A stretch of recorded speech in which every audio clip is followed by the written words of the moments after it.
SQL और TRU के हवाले से हम इस वीडियो में बात करेंगे कि ये वेबसाइट पे कहाँ तक जा सकते हैं, इनकी सपोर्ट्स कहाँ पर अवेलेबल है। सबसे पहले मैं बात करूँगा SQL के हवाले से। SQL की मैंने अगस्त में एक वीडियो बनाई थी, शायद अभी भी अपलोडेड है। तो उसमें मैंने इसका बताया था कि इसके फॉलिंग वेज का ब्रेकआउट हो सकता है। उस ब्रेकआउट के बाद आप देख सकते हैं इसने तकरीबन 160 से 170% का अपसाइड का मूव दिया है। अब इसमें क्या सीन बनता है, इस वक्त इसने उस फॉलिंग वेज का ब्रेकआउट तो दिया है, लेकिन इस वक्त इसका प्राइस है 0.027 के ऊपर। अच्छा, अभी देखा जाए ना तो ये हमारे पास उस फॉलिंग वेज की रीटेस्टिंग के लिए आ रहा है, जो कि हमारी रीटेस्टिंग बनती है 0.0218 के ऊपर। अगर ये रीटेस्टिंग हमारे पास सक्सेसफुल होती है तो वेल एंड गुड है। सक्सेसफुल नहीं होती, उसके बाद ये जो हमारी बेस प्राइस है ये बेस प्राइस पे नहीं रुकेगा। याद रखना इस बात को। अगर ये रीटेस्टिंग 0.0218 की सक्सेसफुल नहीं होती, अगर ये 0.0214 पे भी आता है ना तो भी बेहतरीन है। अगर रीटेस्टिंग इसकी सक्सेसफुल नहीं होती तो ये जो उसकी बेस प्राइस है ये उसको होल्ड नहीं करेगा। उसके बाद ये अपने उस फॉलिंग वेज की जो बनती है ना सपोर्ट, उस सपोर्ट के लिहाज से ये आएगा 0.0895 के ऊपर। ये तो हो गई कि ये कहाँ तक आ सकता है। अपसाइड की बात करते हैं कहाँ तक जाता है। अगर ये रीटेस्टिंग हमारे पास सक्सेसफुल होती है 0.0217 की, उसके बाद हम इसका प्राइस देख सकते हैं तकरीबन अपसाइड की बात करें तो 0.17 और 0.21 के ऊपर।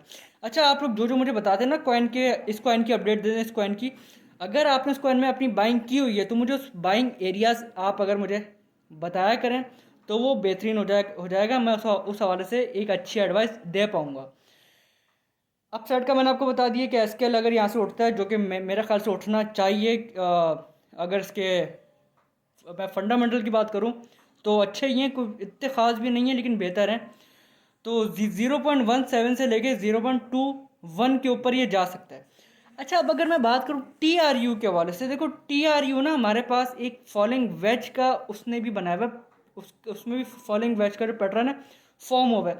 बस फ़र्क इतना है कि उसके फॉलिंग वेज का जो पैटर्न है उसका हमारे पास ब्रेकआउट हुआ है। उसके बाद वो ब्रेकआउट के बाद रीटेस्टिंग ना उसकी बड़ी ख़तरनाक बनती है।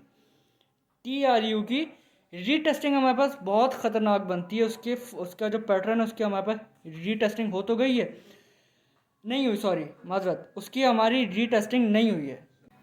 अच्छा, अगर इसकी बात की जाए TRU के हवाले से, इसने अपना एक फॉलिंग वेज का बनाया हुआ था पैटर्न। उस पैटर्न के अंदर भी इसने अभी एक फॉलिंग वेज का ही पैटर्न फॉर्म किया हुआ है, जिसके अभी ये बिल्कुल ब्रेकआउट के आसपास है। जिसका अभी अगर इसका प्राइस देखा जाए तो ये चल रहा है 0.0315 के ऊपर। इन केस अगर हमारे पास ये यहाँ से नीचे आता है, अगर इसका ब्रेकआउट नहीं दे पाता, क्योंकि इसका ये जो पैटर्न है फॉलिंग वेज का एक ब्रेकआउट हुआ, अभी जो एक छोटा सा फॉलिंग वेज बनाया हुआ है, इसको हम एक ट्रायंगल भी कह सकते हैं। उस पैटर्न को अगर देखा जाए तो वो पैटर्न अभी हमारे पास मैच्योर नहीं है। मैच्योर होने के लिए उसको एक हमारे पास रीटेस्टिंग होना लाजिम है। तो वो रीटेस्टिंग हमारे पास हो सकती है 0.0217 के ऊपर। अगर सक्सेसफुल होती है, जो कि होनी चाहिए, इसका ब्रेकडाउन नहीं होना चाहिए। ब्रेकडाउन होता है उसके बाद हमारे पास अगली जो सपोर्ट्स बनती है ना वो हमारे पास 60 से 70% डाउन की बनती हैं। ये तो मैंने आपको बता दिया कि इतना नीचे ही आ सकता है। अगर अपसाइड की अगर इसमें बात की जाए ना तो ये अपसाइड पे हमारे पास जो एक्सटेंशन की बात की जाए, अगर इसके दो जो हमारे पास बनते हैं टॉप्स देखा जाए चार्ट्स में जाके वीकली टाइम फ्रेम पे प्रीवियस टॉप्स हैं, उन उन अगर टॉप्स को देखा जाए ना उस टॉप के हवाले से, तो ये 0.35 से लेके 0.31 से लेके 0.35 की रेंज में इजीली जा सकता है। तो ये थी हमारी TRU और SQL की अपडेट। उम्मीद करता हूँ वीडियो आपको अच्छी लगी होगी। शुक्रिया।